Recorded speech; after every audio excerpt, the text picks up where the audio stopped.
was a long sigh. I know.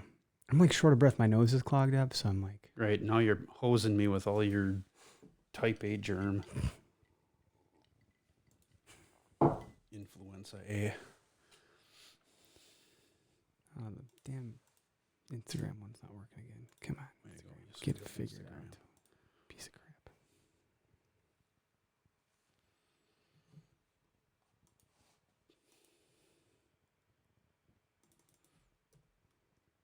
It wants to go.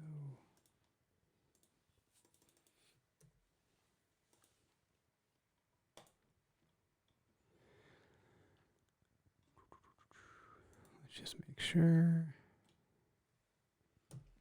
Refresh.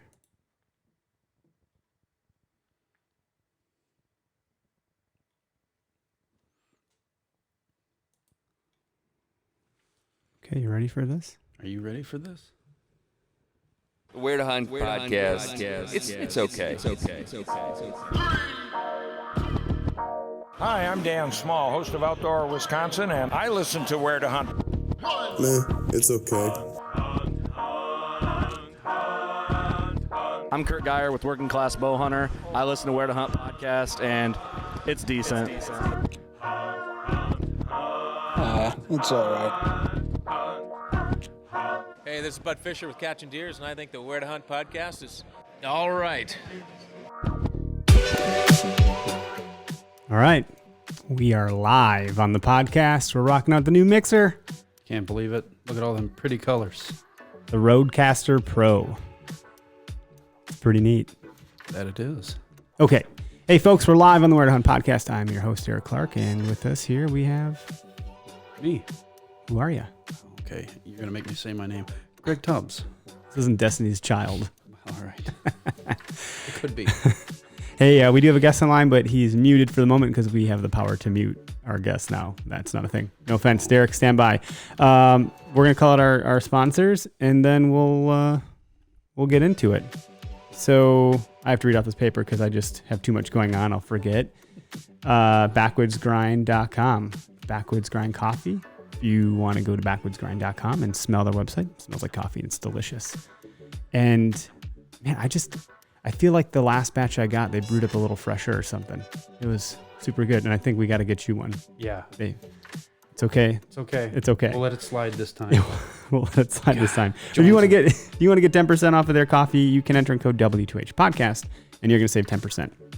And then we recommend that you switch your boots to Gumleaf boots. These are handmade boots from scratch. I don't know why I have a hard time dealing with from scratch. 85% rubber. 85% natural rubber. There you go. Yeah.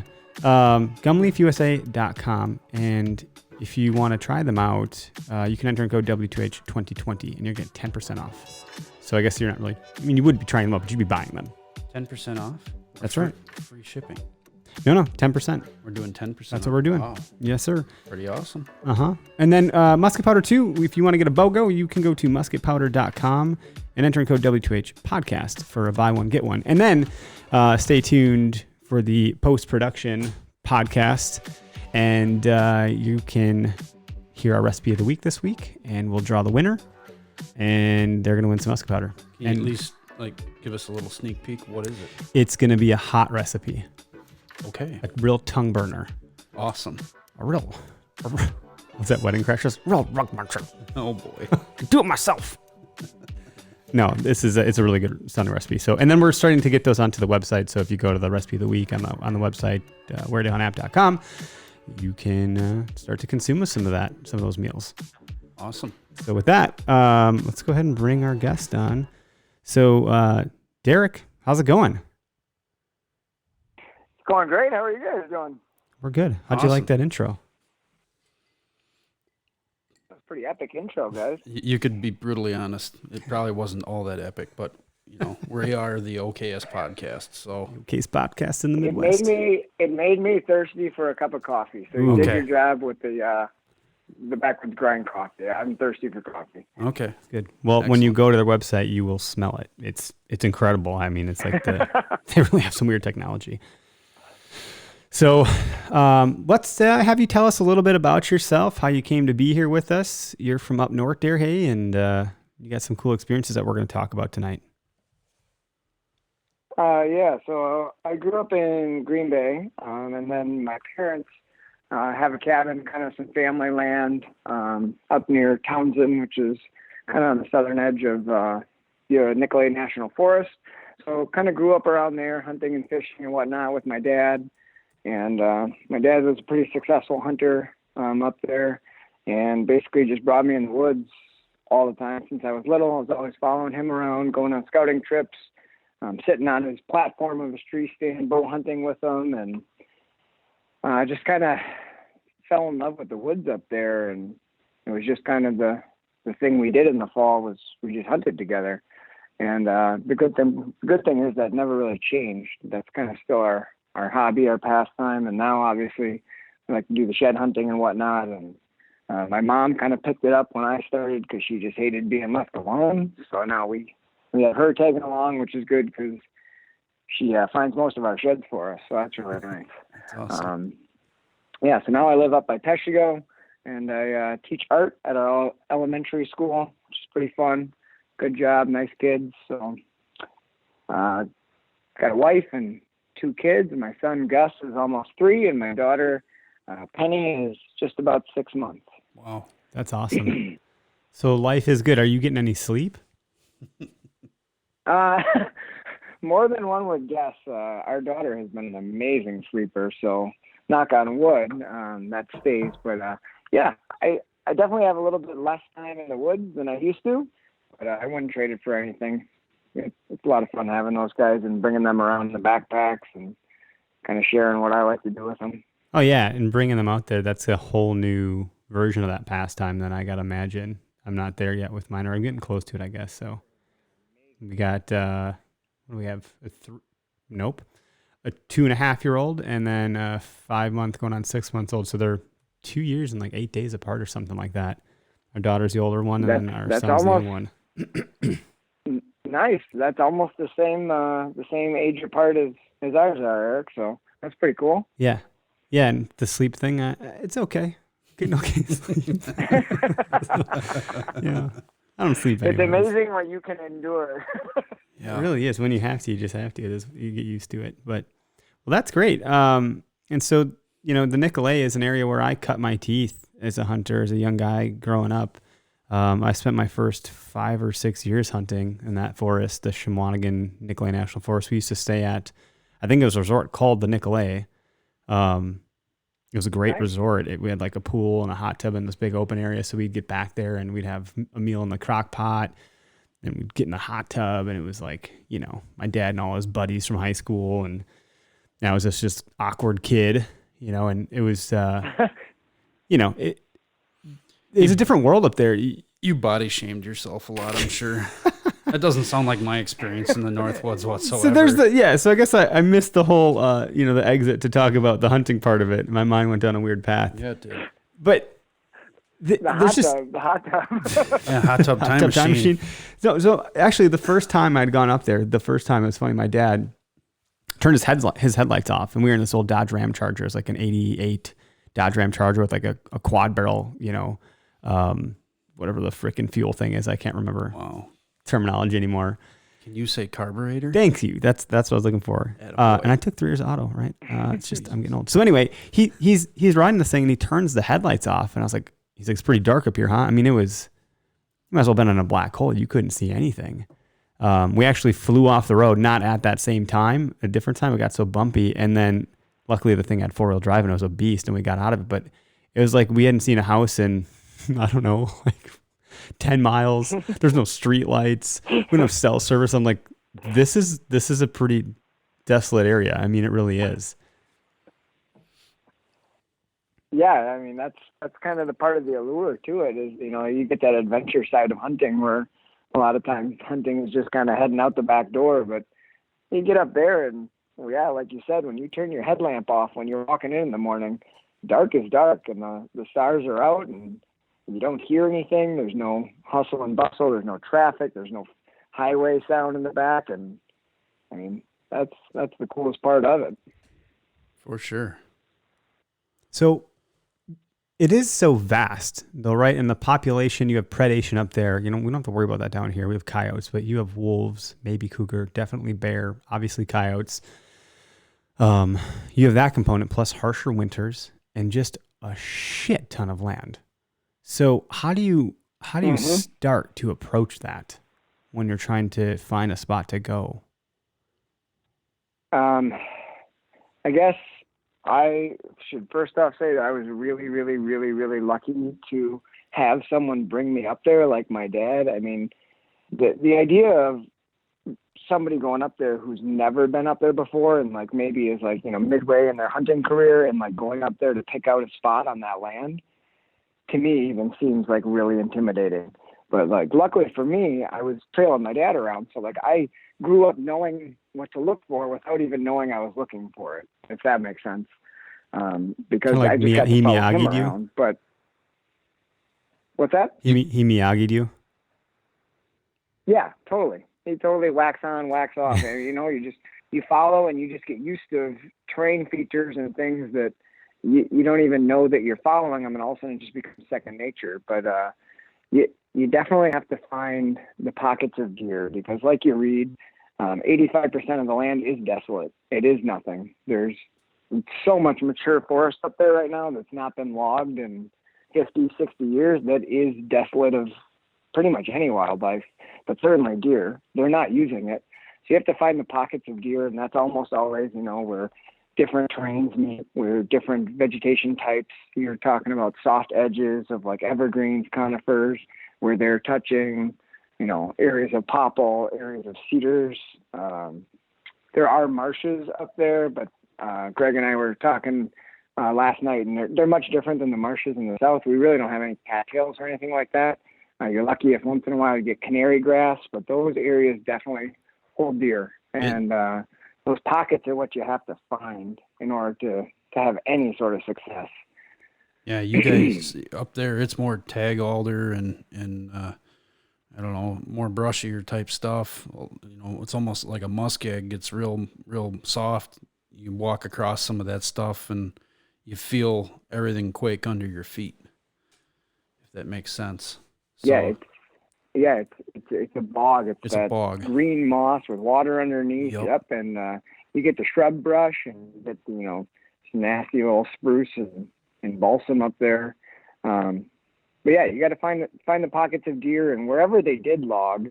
Those are obviously great areas. The food plots of the north, where they logged, or in this year, what kind of happened that hurt a lot of people, but I think it's going to help in the long run, is we had a huge, huge windstorm. You guys probably saw in the news. It was not a tornado, but it was straight line winds that leveled, like thousands and thousands of acres of forest up there. And that's kind of right in the heart of where we hunted. So a lot of our best areas got completely destroyed this year. But in a way, it was, I don't want to say good, but for the deer, it created a lot of different terrain, and it blew over mature timber. It was amazing how many mature oak trees, giant oak trees that have been standing for the last 80 years probably, that were blown over or snapped in half, that now new growth is going to grow up in, and it's got tons of cover that's going to be excellent deer habitat. It's hard as hell to hunt. Yeah, it's excellent deer habitat. Yeah, because you get a lot of smaller pine trees and other brush that grow in there. And I can relate to that because, where I hunted in Burnett County, it seems like every couple of years the North Woods gets hit with some pretty straight line winds, and it topples a lot of, like you say, older trees over. And then it's kind of the reset button that area somehow needs. And where it once wasn't maybe so good for deer habitat, in 3, 4, 5 years, it's going to be red hot. So it's one of those things, I'm sure. Yeah. You're going to mark that down on your map someplace and say, yeah, I need to keep coming and checking this. You said it exactly right. The reset button, it's like we need the logging, but it's not going through. They can't get it logged. So it's nature's way of kind of taking care of that mature timber. And this year, what my dad and I basically did is we thought we were getting ahead of the ball and putting out trail cameras nice and early. We put them out probably at the end of June.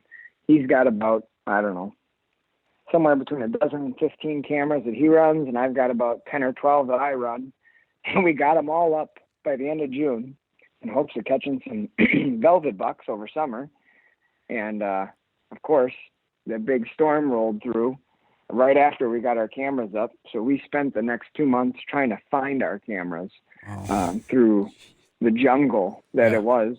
I mean, my dad had one spot where it took him 4 hours to walk to the area where his camera was and then to try to find it. It's amazing how even hills look different when there's no trees on them. It was so hard to tell where you were standing in this jungle of blown down trees, but we were able to recover most of our cameras. And we ended up basically sticking to the same area, even though most of it was leveled. We were able to find little areas out of the wind where timber was still standing. And I mean, talk about natural funnels. It was like a no-brainer. Sure. Areas where they literally cannot walk and areas where they can, and get where they can walk. And of course, the hunting was still pretty good. Yeah, Mother Nature made terrain funnels for you. That's exactly what it was.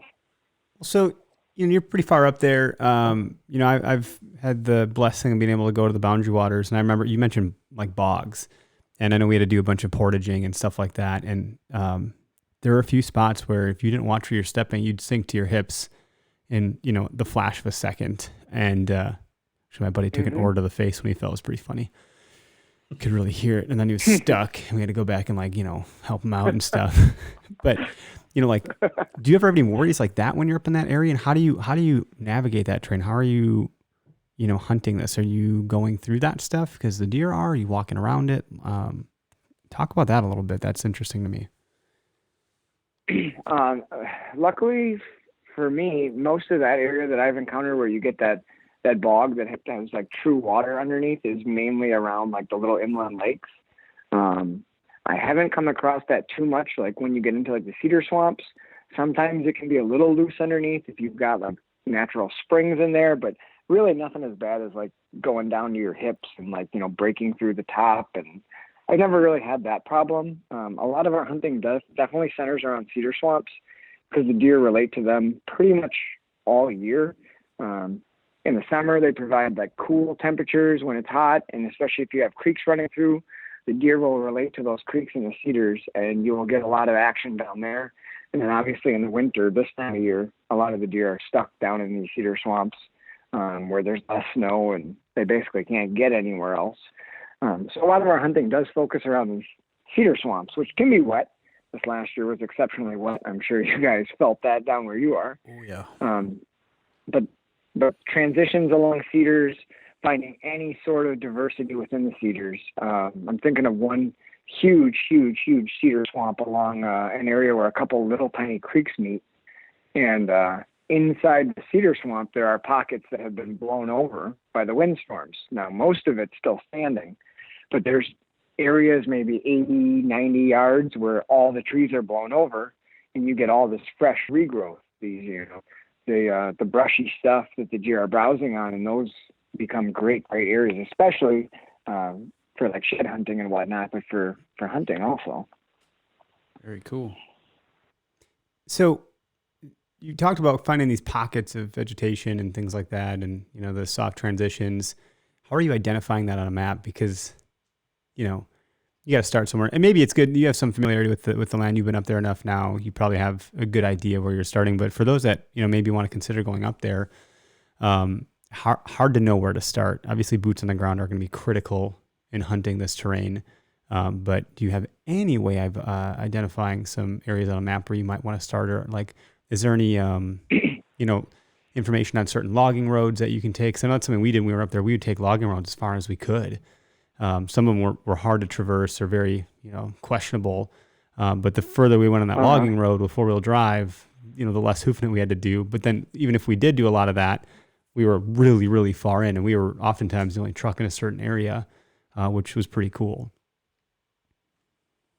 Yeah. the map is an interesting question because I absolutely love maps. Being an art guy myself, I'm obviously very visually oriented. So maps, I'm constantly looking at maps, flipping between Google Maps, Google Earth, Onyx, and whatnot. And I was having this conversation with a friend the other day, and I was talking about the big woods, and I said, almost all the areas that are my best hunting areas, you cannot decipher on a map. I only found them from putting boots on the ground. And as, disheartening that is for someone who doesn't have the experience up there, you can still find those areas and pockets on a map. It's just, once you find an area you think might be good, you're going to have to figure out, just thinking about bow hunting, finding that 30-yard radius of where you're going to kill. You can't pick that on a map in the big woods. But an area you can definitely search out, and you're just looking for all those diverse terrain types. You can find something that looks like a lowland swamp. You're flipping back and forth between aerial and topos, and you can find cedars and the low, brushy, wet areas along the cedars, and then it's bordering an oak ridge. That's obviously going to be a great spot. You've got 3 different terrain types there. The more terrain that dumps into an area, the better. The bucks up north, as you probably know, they're not on a daily pattern like a lot of deer are in the southern part. Where I live is farm country, and it's even way different than an hour and a half north of here. The deer up north, they're running like almost a 4-day cycle or a 5-day cycle where they're just covering ground, and they might not come back to a spot for 4, 5, 6 days. Where in farm country, they might hit the same bed every single day. So finding that area on the map that has a bunch of different terrain types where you could catch multiple deer looking for cover is probably the key. And then definitely boots on the ground. You've got to walk it because the bucks up there move completely different than the does do. So when you find the big trail, a very good chance the big bucks are not using that. It's tough, and I think that's what's daunting about the big woods is it's different, and it's a challenge, and it requires a lot of time. It requires almost years of an area, and having historical trail camera data, knowing how the deer move through, it all helps. Someone who knows what they're doing can go up there in one season and probably, get on some deer, but to really have a chance every year, you got to build up a base of knowledge about the exact area you're hunting and learn how the bucks are moving through it. And that's the really challenging part. It's also the fun part. Yeah, no, for sure. And you have to consider when you've been hunting it for a number of years, the other thing you're learning is hunting pressure. You have a good idea of who's going where, right? Because absolutely, people end up kind of they're gravitating back to familiar spots. I remember we would go to, a pretty wide area, but I specifically remember one road called Mail Route Road somewhere up in like the Crivets Phelps area in the Nicolay. There was a small little runway, like an airport runway, but it was like a field. It wasn't like a real runway, I don't think. And I remember that, but we had some success there. My dad also got treed by a bear there also. But I'd seen 2 bucks, my first time bow hunting ever. In that area. And without the years and years of my dad going, leading up to that, I wouldn't have been able to pick that spot. It's interesting. Yeah, I can see what the allure of the big woods is to the person who's never hunted it before. You get this adventure piece, but to find success up there, I can see why people would go up there for a year or two, especially like gun hunting. You go up, maybe you scout a weekend or two. Yeah, I'm going to go gun hunt the big woods. And you don't see any deer for maybe 2 years or 3 years, 3 seasons, and screw that. I don't want to do that anymore. And I totally get that. But for the people who have hunted it before, like that's everything about it is the challenge of figuring it out and how these deer are using it. And they're there. The area that I have by my house here, I've got a lot of public land and there's farm fields around. I run cameras here because I like to hunt after work and when I can. And there's big deer here. But every year I feel like I have a 10 times better chance of finding a really mature deer in the Northwoods than I do in this farm country. Sure, you're more they're just there. comfortable. There's old deer there. Yeah, your comfort level's there too, and you've had years to get to know that whole area there, and everybody's comfort level is different. You know, especially when you put the time into a certain type of terrain. You got to really love the challenge too. I mean, you really got to love that adventure side because it's there. You can get lost, turned around so easily. You know, you got to bring some other tools out there with you that aren't just your cell phone. Because when the battery dies, you got to have a compass to know where the hell you're going. I remember I was completely turned around, but I didn't know that I was turned around. I thought I was going the right direction, and I caught a glimmer of the sun reflecting my dad's truck's windshield from a totally different direction. I'm like, what is that? What is that? And I look, and it's my dad's truck. I'm like, what? What is it doing over there? Did he move? And I'm like, no, I'm the idiot. I'm in a different area. And my mind could have swore I was in a certain other area, and that was not the case. See, you were just the okayest hunter before you even knew it. Yeah. But, man, I tell you what, though, you know, I paid incredibly close attention to, you know, where I was going. And honestly, if there was snow, that was the best because at least that way you could backtrack out, if nothing else, assuming some other guy didn't come in and try and run your tracks. But, you know, without that, it's like, oh my gosh, you better be bringing a compass and you better know how to use it and you better know which direction you're coming in and where you're heading out of.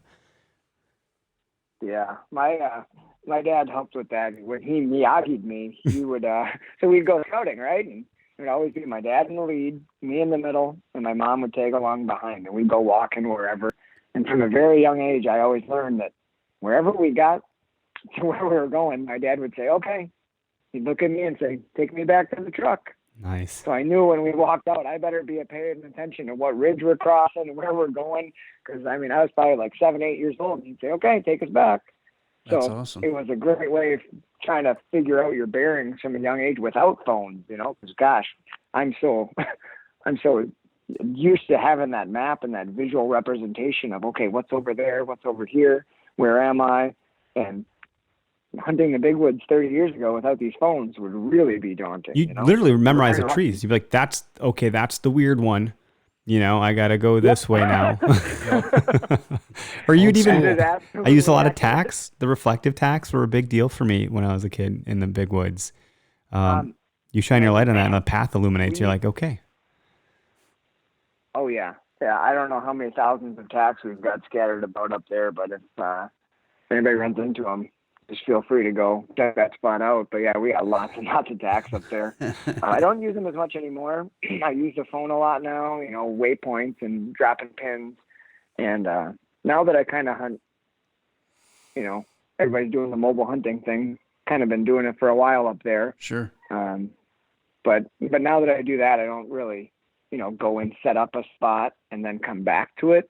So I just feel like the bigger deer just catch on to that so quickly up there because they're not used to human intrusion in a spot where people don't go. You go there once and you find a hot sign. Oh, I better come back. Well, by the time you come back, he's already busted you in that spot and he's not going to come back there in daylight. Sure. So I kind of try to move away from preset spots unless I've set them up, you know, a year in advance. Everything up there is kind of what you can do for the next year almost. Which is, I don't know, kind of weird. Kind of that's a very proactive approach. It's really not weird because I do the same thing. I'm going out right now doing my after season scouting and I'm looking around not only for the areas that I think are going to hold deer and, you know, you'll prove that by finding the right size rubs and obviously right now we got enough snow on the ground. There's some pretty good trails in some areas that probably get used all the time. And I'll look around and go, yep, I can get up that tree and then I can shoot towards this trail or this rub line, or you start to find beds and you go, all right, I know I got to approach this area differently because they're going to be bedded here with this wind and I'm going to have to take a totally different route in here than I did just busting straight to it just to go scout it. So you're not off on that. And I think everybody is starting to learn that, you know, get your scouting in, think about how to approach it with a certain wind and hit those spots when that wind is right and go with it. And I don't know if you guys have noticed this down by you or not, but I was talking with a friend the other day about your trail cameras and thinking like a year back, what days these bucks have frequented, certain areas. But up in the Northwoods, I absolutely think that when you look back at your historical photos, if a buck was in daylight in an area on such and such a date, say November 3rd, and there's similar conditions to that day on November 4th or 5th or 3rd again, I really do think that they run a cycle, and he'll be back in that same exact area the next year. I would agree. Doing whatever he was doing. I would agree because this year I didn't run as much on the trail camera. I should have, but I had other circumstances to deal with in life, selling and moving and all that fun stuff. So it couldn't have come at a worse time for deer hunting, but it needed to be done. Greg, I don't hear excuses. Yeah. Where's your trail camera at? I had a baby. Yeah, excuses. Ridiculous. We both had like these monumental things happen. He was using it had it on video mode in the nursery because he didn't have a baby monitor. Yeah, exactly. No, but yeah, I agree with you. You look back at that historical data, and my wife looks at our computer and says, "You have way too much crap on here. You need to delete it." So I'll go through it and start cleaning up some of it, and then go, "Well, this could be useful for next year." I remember what this day was like, or what the weather pattern was on, say October 5th, and look, there's deer on here, and by the way, we had a big windstorm come through, and they were moving that day, for whatever reason. Do you guys keep journals? I know some guys that do that. I don't. But guilty as charged. I'm not real good and organized with journals. I'd like to be, but I'm not. I don't keep journals either. No, not me. No. So, but I keep enough photos, and I can see, temperature-wise what it was like, and there's some pretty good stuff out there that you can go back and kind of look at the historical data of the weather patterns too. So I think Weather Underground is one of them. Really? Yeah. Yep. You can see historical on Weather Underground. Yep. Huh. Well, I just learned something new, I've guys. used that many times to check back. Yeah. Yep. Well, we had a big guy that we were chasing for, I don't know, maybe 5 years. Real nice, big, typical 10-point. And October 30th, for whatever reason, every year, that was his day. We would have trail cameras. A buddy of mine who I met hunting up there, he had trail cameras back in this area, and every year, October 30th, didn't matter what the temperature was, didn't matter what the weather was, that deer was on his feet all day. We'd get him at 10 o'clock. We'd get him at noon on a different camera, at 3 o'clock on another camera. Every year that deer moved October 30th. He's a creature of habit. Unbelievable how consistent it was. Year over year like that. You think I would have killed him? You think? Knowing that, but no, didn't kill him. Man, he forgot to text you where he was going that day. Yeah. Yeah, he didn't tell me. No. Interesting. Do you have any like concern about, the Northwoods are so vast, I think maybe the concern goes away a little bit, and it's, the population of hunters up there is smaller than, the kind of the urban hunters down here, or what have you. But, putting trail cams on public land has always been a concern of mine because they can get stolen. Do you ever have any issues with that up there? Oh, yeah. I've had a lot of cameras stolen. My dad has had a lot stolen. It depends where you put them, because some guys are everyone up there is real, territorial. And if you're in somebody's, hey, I hunted here for 20 years, and you throw a trail camera up not knowing that, it's going to disappear. Yep. And we've ran into that a lot, but, that's part of it.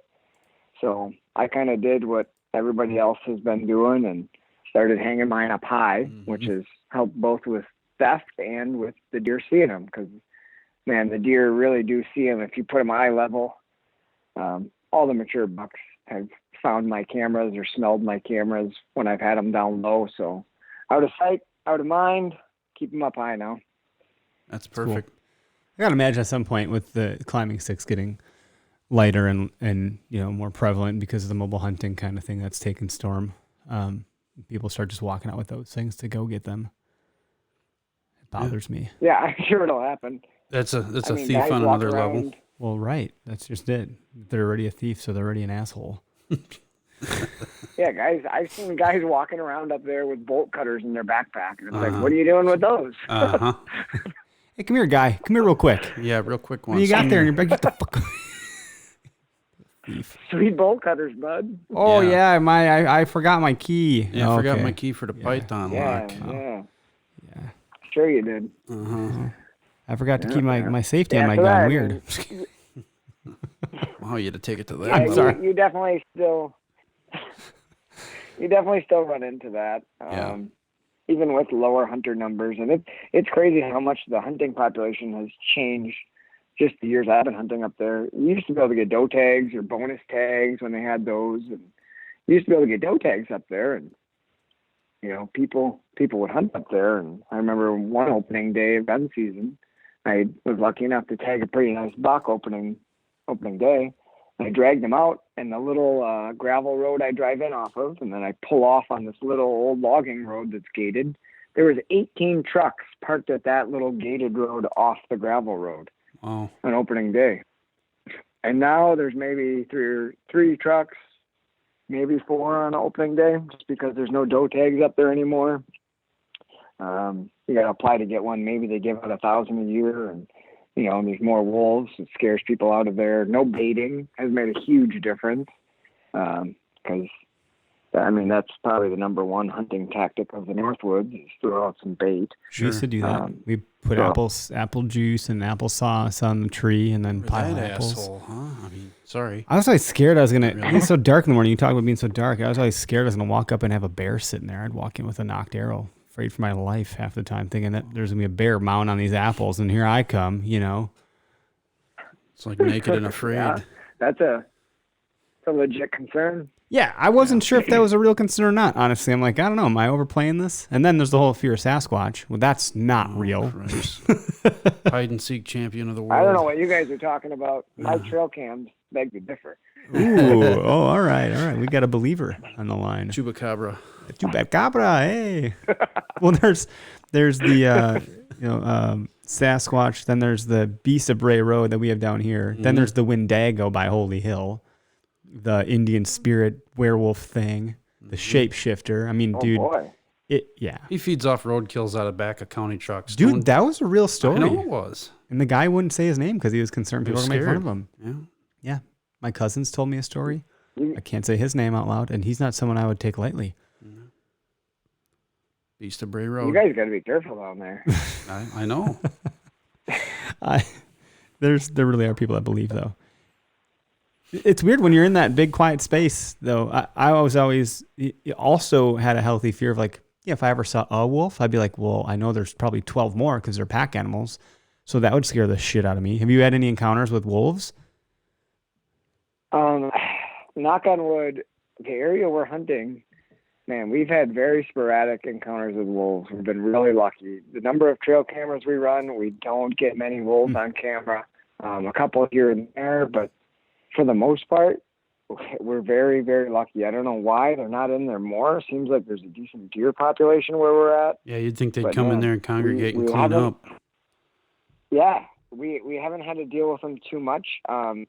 We did have some cougars, some mountain lions in the area this year, fresh tracks in the snow and whatnot. But That's cool. I mean, they're pretty darn nomadic. Still scare the crap out of me because They you just jump on your You shoulder. don't know you're gonna die. You just die. Right. Didn't some guy beat the shit out of a cougar with his bare hands? Yeah, that was in Colorado. No, that was a young one. Oh, it was. Yeah. Okay. Well, I mean, have you ever, That's a pretty- No, I haven't. But I can say I've had the experiences with bears. Walk in early in the morning, fresh coat of snow on the ground, get to my stand, shot a buck, got out of my stand, walking back to the truck, and there's fresh bear tracks right over the top of mine. It's like, oh, that's cool. Oh, Yeah. yeah, And then they love following your tracks. oh yeah, and he did. He followed my tracks to a certain point, and then he was just out of sight where his tracks kind of went. They're and so peeled quiet up, too. You They don't peeled hear up the them. ridge, and then he was gone. But from where I sat, there's no way I could have seen him. There's no way. I've had it too where I'm it's getting prime time and you think you might start seeing stuff in the evening, and all of a sudden a pack of wolves tees off. And what's really weird is the neighborhood dogs, any dogs in the area, it's like they know. They shut up. They start barking more. They start barking. Got it. They start barking more, and then they get quiet, and then the wolves tee off, and they start howling. We were talking about this on the phone the other day. Yeah. There's nothing cooler, I think, than a wolf howl and then a loon. It's cool. Well, it's chilling. It's chilling, but it's, if you like to see deer, it's not cool. Correct. That's a good point. Yeah, I mean, I didn't see deer for 2 days after I heard those wolves in the area. So, yeah. That's a crazy chilling sound. My buddy Dave Bechtel and I and a couple other guys were camping up north further than we hunt, and we were camping in the summertime on this little island and doing some fishing. And at night, we're sitting around the campfire having some beers, talking about the day, and all of a sudden some coyotes started howling. And old Davey does a pretty good coyote howl, so he's howling back, and they're howling.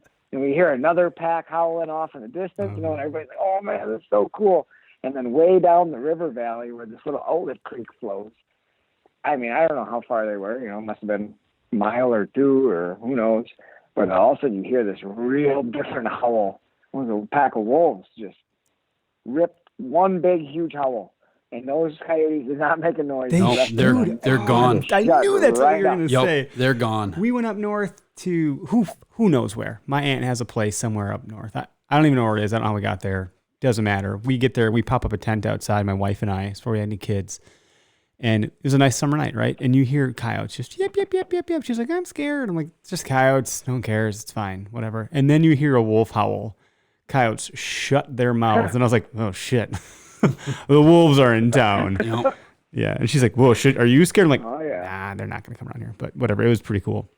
Well, my uncle and his buddy were out scouting, like we always would do when we'd go up by his place in Burnett before gun season. And his buddy was much shorter, got way behind, and he stopped to turn around to see where his buddy was. He lost him in the brush, and out of the corner of his eye, he caught movement up on a ridge. They were walking the bottom of the ridge, and turned, and there was a black wolf walking along with them. So then he yelled for his buddy, to look, and the wolf had disappeared over the ridge. So they went back on their trail. He's like, let's check this out. They ended up picking up 2 different sets of wolf tracks. And then they ended up kicking another wolf out of the brush that was stalking behind. But here, what they were doing is one would go so far and kind of flank them, and the other one was coming up right behind. So it was pretty interesting. Wow. So the one that was flanking was a black wolf, and the one that was behind was a gray. So it was pretty interesting story. It makes the hair on the back of your neck stand up a little bit. That's why when you say you see one, there's more. Yeah. Usually, well, sometimes. Unless it's if it really is only one, that might be more scary because they've probably been kicked out of the pack and they're hungry. Right. I think those are the only incident reports from wolves have been the ones that have been kicked out of the pack because they can't eat. They don't have the strength of the pack to get food. No. Well, enough about wolves. Let's. I have. Let's talk to Derek and have Derek tell us more cool stuff about North Woods. Hey, I like the stories. That's good.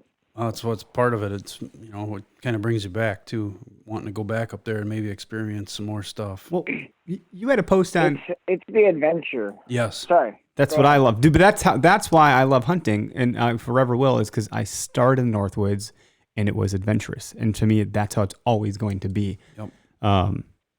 That's a great way to start, I think. And if you survive the cold and lack of deer up there, then you're an idiot. But you fell in love with it for a different reason. Well, yeah, you're an idiot, but that's what you like to do, so you're a happy idiot. Yeah, right? You're a happy idiot. I'd rather be dumb and happy than smart and miserable. That's true. It kind of goes with kind of how I run things. If you ask anybody I've ever hunted with before, they'll probably tell you that I'm always looking for the easiest way to do something really hard. I don't know. I just always am trying to do something adventurous or do something hard or difficult or something that no one else is trying to do. If I can get a mountain bike and a kayak into a spot at the same time, that's what I'm trying to do. I don't know what it is about it, but something is always just I want to do something almost the harder way. I don't know what that is in me that makes me want to do that, but my dad would agree that I'm always trying to do something kind of ridiculous to make it happen. And sometimes I pay for it if I ever do get one, because holy hell, the drags out suck. But it's just something in me, the adventure part, that just draws me to that excitement, that unknown, that thing that's in my eyes, hunting the big woods and trying to figure out these deer. And the cool part about the trail cameras is we kind of get to know them. A lot of the deer that we're hunting, we've had pictures of for 3, 4, 5 years even. So it's like the ultimate chess game. And to capitalize on a deer that you've known has roamed the woods for that long on public land, there's no better trophy at the end of the road for me. And I just think it's the coolest thing. It's difficult, and it's getting harder as time goes on with family and everything. It's still something I really want to try to do. Sure. Well, it's definitely a hard-earned buck then, too. Oh, yeah. You're putting a lot of time and effort into running cameras and everything. It's kind of funny how it works, because two of the nicer bow deer my dad and I have ever got, we got the same season, and we had pictures of these two bucks, always in velvet, cruising together for 5 years. We had them every July, August. We'd get them passing by the cameras in velvet together, and they're both real nice bucks. And one year, I just looked at my dad and I said, "Hey, why in the heck aren't we hunting these deer harder?" And he was kind of like, "What do you mean?" I was like, "We get pictures of them in summer, but we never really dive in and put more cameras in there and try to figure out what they're doing once the velvet comes off. We gotta try to kill these deer. They're not gonna be around forever." So we kind of agreed, and we started throwing cameras at these deer, and ended up putting a whole bunch back in there. And that season, that's all we did, was chase those 2 deer, and somehow got lucky enough to get both of them with bows, which was unbelievable. But it kind of happened by a happy mistake. All my cameras I had, I was gaining information, but all my information was telling me that he was moving through my spots at night. I didn't have any pictures before 10 p.m. He was feeding in acorns, passing through cedar swamps, but everywhere I was, he wasn't moving in daylight. So it was getting me pretty bummed out. Halloween weekend, I hunted a morning and I checked all my cameras, and that's what I saw. It was just nighttime movement. So I was so bummed. I was like, I just shouldn't even hunt tonight. This is pointless. Why would I even hunt? I'm just going to burn a spot. He's not moving during daylight. And my dad said, well, I went for a walk the other day, and he works a 4-day, 4 on, 4 off, 12-hour swing shift. So he's got a little bit more time up north. And he said, I went for a walk just to the south of here ways, and found an acorn ridge that was pretty tore up with rubs, and I found a spot. It looked like 2 bucks were fighting. So it was all ripped up. There's rubs all over, and it looked like 2 big bucks were fighting. Why don't we just go there? And this is I don't know, 1.25 miles from where I was kind of expecting this deer to be. And I said, okay, whatever. My spots suck anyway. Let's go. We grabbed our stands and hiked into that spot, and he kind of showed me where it was. And I said, well, where are you going? He had a spot picked out further north on the ridge. So I just found a little rub line, followed it across, nice fresh sign, and set up on the lower part of the ridge as it kind of dumped into a marsh. And man, that buck came out just before dark working a scrape, but he was about 80 yards almost downwind of me, and ended up coming into 2 soft grunts. But I mean, happy mistake, not where I thought I'd kill him, not even close. But finding a fresh sign, thank God my dad was able to scout, and he got us on that deer. That's awesome. Your dad sounds like a badass, for the record. He is. He's unreal. He knows the woods. He's been up there so much. I mean, he's old school. He doesn't use phones with maps or any of that stuff. Doesn't really pay attention to the wind much, because the wind up there, you guys got it down there. It just swirls so much. And it does. And when you got water, lower land with any kind of water in it, that'll change the thermal movement. There's a lot of different factors. Yeah. But he really, really, really knows the woods, and he knows the deer up there, and he was able to find that hot sign and get us on it. And I was lucky enough to make it count that night. Cool. That's awesome. Yeah, all this talk about the Northwoods is pretty nostalgic for me. I'm waiting for the day I go back up there, and I don't necessarily know exactly what I'm waiting for, but we had stopped hunting up there because the population just tanked, and we just weren't seeing deer. And so we're going all the way up there, and we're not getting any meat, and we really like venison. Yep. My dad feeds our family. When I was living at home, he fed us with venison by and large. So that was, he'd go up, spend all this time, all this money, all these resources, take time away from the fam, and then, well, I don't have any venison, right? I didn't see anything. I didn't even have an opportunity. So it was a challenge. Yeah. And we started hunting, down in the southwest corner of Wisconsin, and we're getting deer every year. It's a different ball game. But I miss the Northwoods deeply.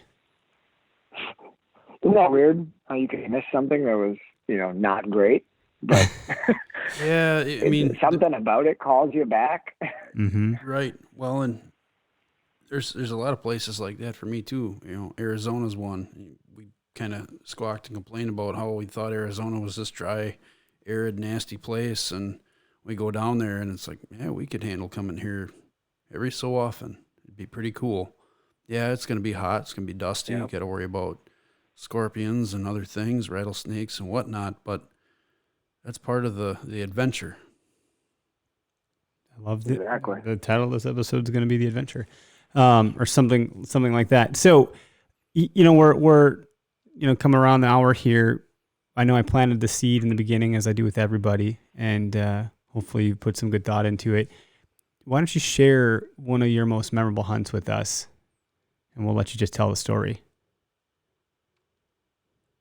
I had to say one of my most memorable, which is probably one of my father's least favorite hunts, but was my first gun hunt with my dad up in the big woods. He had done some scouting and found a spot. It was a huge cedar swamp that has some creeks running in and out of it, and he found a little point of the low, kind of piney lowland that came out of the cedars and up into a little bowl of hardwoods. And there was no oaks or anything like that, but just kind of hardwoods. And he had done some scouting and kind of thought that would make a good escape route for any deer trying to get out of the pressure. And the place we were hunting had some pretty good pressure for gun season. So we went in and just built an old ground blind out of old, logs and dead stumps and crap. And we built a ground blind there, and we went in, I don't know, maybe a week before gun season opened. So it was, probably close to mid-November. The deer had been making sign, and I remember him handing me a little drag rag with some doe estrus, and he said, "Oh, hey, Matt, why don't you go make a lap around our blind? And, if any buck comes, they'll smell that and they'll walk around us." Oh, I'm thinking, all right, yeah, heck yeah, that's cool. That's going to work. So I went for a little walk, and there's rub. There's just sign everywhere. And that's why he mad to do it. He just wanted me to get excited and see all those rubs and all the sign. So I made a lap around and came back, and man, I was through the roof. I don't know how I even stayed in school for a week after that to wait. But we went up opening morning, and right at the crack of dawn, we're sitting there, me and my dad in the blind, and all of a sudden, "Dad, I see some deer." So get on them. He had trained me for bow hunting really, really well, to be patient and wait for the deer to present a shot. So I didn't know it was going to be any different for gun season. So I'm just watching through my scope, and it's two bucks, one real big one and one little one. And I'm watching them, and they're flipping through the woods and coming back into that security cover. And my dad's looking at me. I look at him, and he says, "Well, shoot one." I'm like, "What?" "Well, can you get a shot?" "Well, here, I'm just watching. I'm just taking my sweet time." I'm like, "Well, I don't know." And then I get all panicked, and I'm looking. I keep trying to find him. I see the little guy, and all of a sudden I lose him in my scope, and my dad says, "Oh, there he is. The big one. He's right there." And he's pointing. And it's all blowdowns in the entrance to this little swamp area. and I can't see anything. I said, I don't know where he is. He's right there. He grabs my shoulders and he points at me. He's right there, standing there. And I just can't see him. So all of a sudden, I don't know, I looked for a little while, and that deer was about to bolt, I guess, and my dad throws up his gun. Boom, shoots. As soon as he shoots, I see this giant buck just whirl his head and take off. He's standing right next to a deadfall. The line of his back almost lined up perfectly with the deadfall. There's no way. I saw him. I just couldn't pick him up. And he took off, and I looked at my dad and just, holy crap, that thing was huge. And my dad kind of had game face on, watching him, trying to make sure he knew what was going on. The deer went off into the swamp, and we just kind of posted up and sat there for a minute. And we had a little bit of an open lane along the edge of the swamp. And my dad, knowing that there was lots of other people, said, I'm going to go in after him, and you just keep your gun down that lane. If he pops out, take a shot. So my dad walked off. He said, I'll be back in a couple minutes. I just want to check for blood, and we'll see what we got. It was the first year my dad was hunting with me, so he wasn't used to having a partner. And he got on the blood trail and just, kind of kept following it. And he'd say, he kind of forgot I was sitting there. And a couple hours went by, and I was hearing gunshots everywhere because it's opening day. And I got scared to death that my dad got shot. So I started calling for help and hollering and hooting and somebody help. And eventually my dad popped back out, came to come find me, and holy cow, I forgot you were here. And he trailed that buck and kept jumping him and trying to get a shot and kept jumping him. And that's why he just kept going. His mind was 100% on getting that deer, and he never got him. And, we went back and looked almost every day of gun season. We'd go back in that swamp and look and still see the blood. And about a week after gun season, my dad had his next 4 days off, and he went up there and he told me and my mom, I'm going in that swamp with a sandwich and a compass, and I'm not coming out till I find that buck. I know he's dead. And that first day, he ended up finding him about 50 or 60 yards past the last place we found blood. It was like 14 points. Wow. I think he grossed like 156 inches, which is the biggest buck we've ever got up there. It was just a really, really memorable hunt, just seeing how it all worked and how fast-paced it was. And I don't know, you learn a lot in those crazy, extreme situations. But it was a memorable hunt, something I'll never forget. But I know my dad is almost embarrassed of it. It's like his least favorite deer because he left me there. Oh my gosh. I was trying to stay quiet because, why don't you tell the story? And I'm like laughing inside hysterically. And I'd be the same way. Help. I can see how it happened with him. He's not used to having anybody there. And all of a sudden the buck jumps up in front of him. So he goes after it. I get it. But man, I was pissing my pants. I was so scared. Dude, that's a good story. That is a really good story. And the way that it started, well, it's my dad's least favorite hunt, but it's mine. So already I'm like, oh, this is interesting. Like right out of the gate, you got me. It's a great way to start a story. Oh man, the North Woods. Ah, what a beautiful place. Not a place on earth that I enjoyed watching come to life around me more than any other time. Because you're right, you don't hear the traffic, you don't hear the freeway, you don't hear any of this stuff. You only see the stars. There's no city light glow, none of that. It's just a special place. It's the same reason you went to the Boundary Waters. You know what I mean? It's the same kind of allure. The Boundary Waters is a special place too, just like that. Yeah, that's what I'll never forget. I saw the Milky Way in the Boundary Waters. It was that clear of skies. You drink the water from the lake. It's just you actually feel like you're a real fisherman for half a second, and then you come back home and you're like, no, I suck. Yeah, you hit a McDonald's on the way home. Yeah, haven't showered for like 2 weeks. We went to some sit-down restaurant. I'm like, we probably smell bad. I think we've got nose blind. The waitress didn't get close to us. Yeah. Oh, that's great. Wow, man, that was It's a good story. I feel like, honestly, we got to have you back on and dive deeper into this stuff. It seems like we don't cover enough on a first episode, and it's fun to get to know you on the first. And really, we should have you back on as we get into, edging into the season a little bit and see if we can't get some good pointers for folks that are hunting up in that area, whether it's northern Michigan, northern Wisconsin, Minnesota, whatever, the Northwoods or the Northwoods. Yeah, that'd be great. I could probably go into some more detail about stuff. I feel like I was pretty vague and didn't really give much detail, but yeah, that'd be fun. We should do that. Awesome. So we'll call this part 1. Thanks for having me on, guys. Thanks for agreeing to come on and deal with our bullshit. Yeah, the okayest podcast in the Midwest, It's okay. It's decent. Cool. All right, well, I'm going to end the live video. What we didn't say before I end the live video is you do some really cool artwork. And in fact, you have the Great Outdoors, and you would be remiss if we didn't have you tell people how to find that, how they can check some of that stuff out, because that's pretty cool stuff. Oh, thanks. I got a page on Facebook, Derek Melchor art page, pretty simple, that has some of the work I've done.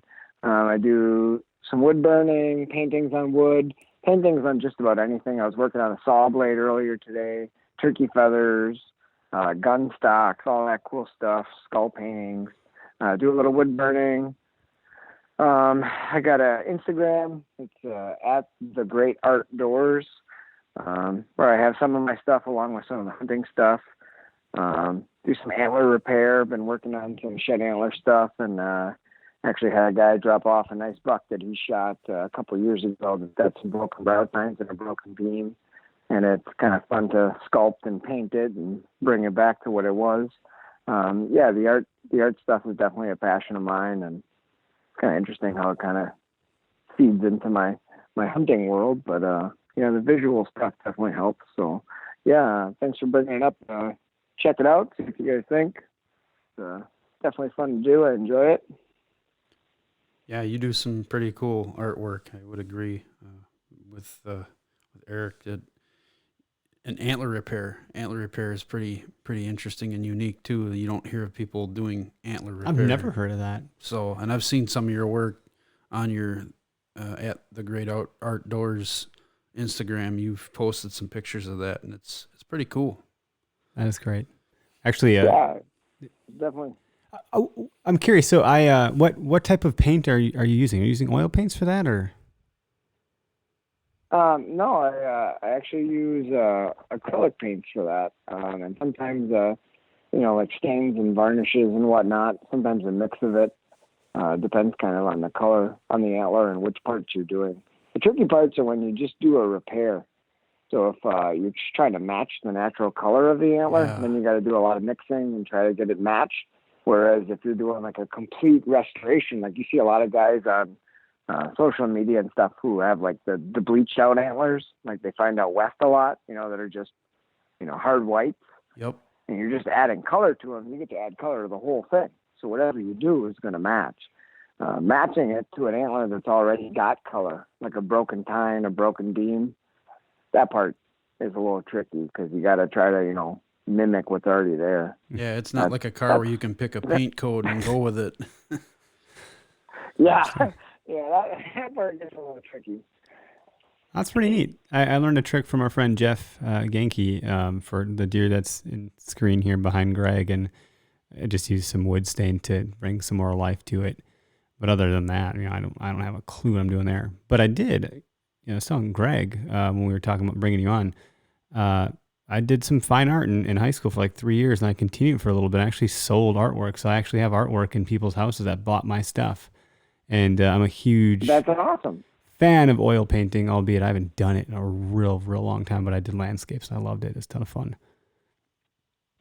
Hey, that's really cool. You have to teach me a thing or two. I've actually never done oil painting. Yeah, the turpentine is the real trick. So I actually probably think I would like acrylic, but I really enjoyed the oil paint. You can make a lot of mistakes and just turpentine the shit out of it and start over basically. So it's kind of nice. Hey, that's a good thing to be able to do. Yeah.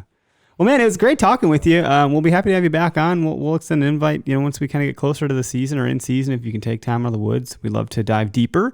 And now that we got the intro under our belt, I think that gives us the kind of the foundation to go deeper with this stuff when people are checked back in. Yeah. Yeah, that'd be great. Thanks, guys. Cool. Thanks for coming on, Derek. Yeah, thanks for having me, guys. All right, I'm going to end the live video. Everybody, thanks for tuning in, and this will be in podcast land tonight. I'll get it produced and stuff. Thanks. Thanks for tuning in.